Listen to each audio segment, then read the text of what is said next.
ستاروں کی حرکت پر نظر رکھنے کے شوقین گس جانسن کو اندھیرے اور خاموشی سے تو کوئی مسئلہ نہیں، مگر بادل اور سرد موسم ان کے لیے دشواری پیدا کر رہے ہیں۔ Jupiter went behind a cloud, so we have the moon. پچھلے 50 سالوں سے یہ خلا میں موجود ستاروں کا مطالعہ کر رہے ہیں۔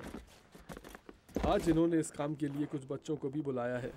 ان کو آسمان میں سینکڑوں ستاروں کی جگہیں یاد ہو چکی ہیں، اب یہ بچوں کو بھی یہی سکھا رہے ہیں۔ That planet has a diameter 11 times that of the Earth. یہ ڈیپ کریک لیک نامی ایک پارک کی رکھوالی کرتے ہیں۔ اسکائی اور ٹیلیسکوپ میگزین پڑھنے کا انہیں بہت شوق ہے۔ 1969 کے اس رسالے میں ان کا بھی ذکر ہوا تھا۔ انہوں نے خلا میں ایک ایسا دھماکہ دیکھا تھا جسے سپر نووا کہا جاتا ہے۔ یہ دنیا سے سب سے قریب ترین دریافت ہونے والا بلیک ہول ہے۔ When I came to M100, جب میں گلیکسی M100 تک پہنچا تو اس چھوٹے سے ستارے نے میری توجہ اپنی طرف کھینچی۔ مجھے نہیں معلوم کیوں، مگر بعد میں جب میں نے اس وقت کی خلا کی تصاویر دیکھی تو ان میں یہ نہیں تھا۔ گس جانسن جیسے بہت سے گمنام لوگوں نے ستاروں کے علم کے حوالے سے دریافتیں کی ہیں۔ ان میں بڑا نام گیلیلیو کا ہے، جس کے پاس ڈگری بھی 8 کی تھی، اور ہیل باپ نامی کامٹ 1995 میں 2 شائقین نے دریافت کیا۔ ہم تو یہ دیکھنا چاہتے ہیں کہ نظام کیسے تبدیل ہوتا ہے، اپنے آغاز سے لے کر اپنے مکمل ہونے تک۔ کم ویور ایک پروفیشنل ایسٹرو فزسسٹ ہیں۔ یہ ناسا کی ٹیم کا حصہ تھیں جنہوں نے پچھلے ماہ اعلان کیا کہ گس جانسن کا دریافت کیا ہوا آسمانی دھماکہ ایک بلیک ہول کا آغاز ہو سکتا ہے۔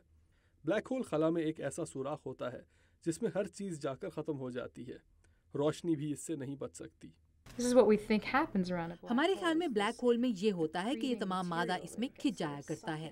سائنسدان یہ مانتے ہیں کہ بلیک ہول خلا میں پیدا ہوتے ہیں، مگر ان کا آغاز آنکھوں سے دیکھنا ایک الگ بات ہے۔ جب آج سے 30 سال پہلے جانسن نے یہ دیکھا تو انہوں نے ایک عام اطلاع دی تھی۔ اس کے بعد ناسا کی آبزرویٹری چاندرا ایکس سمیت بہت سے طاقتور ٹیلیسکوپس کا رخ بھی اسی طرف ہو گیا۔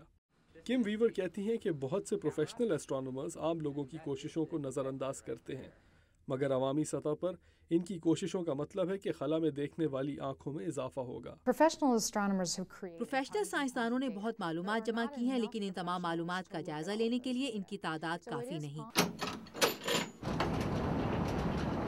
اور یہیں پر عوامی ایسٹرونومرز کام آتے ہیں۔ This was the first telescope that I had ever got. کیرلائن مور نے اپنی ذاتی آبزرویٹری بنائی ہوئی ہے جس میں انہوں نے جدید قسم کے ٹیلیسکوپس لگا رکھے ہیں۔ بچپن سے ہی یہ اپنے والد کے ساتھ آسمانوں میں خلا کے تبدیل ہوتے ہوئے نظارے دیکھتی تھی۔ I discovered the least luminous supernova. میں نے ایک ایسا سپر نووا دریافت کیا ہے جو آسمان میں سب سے کم نظر آتا ہے، اور میں سپر نووا دریافت کرنے والوں میں سب سے کم عمر ہوں۔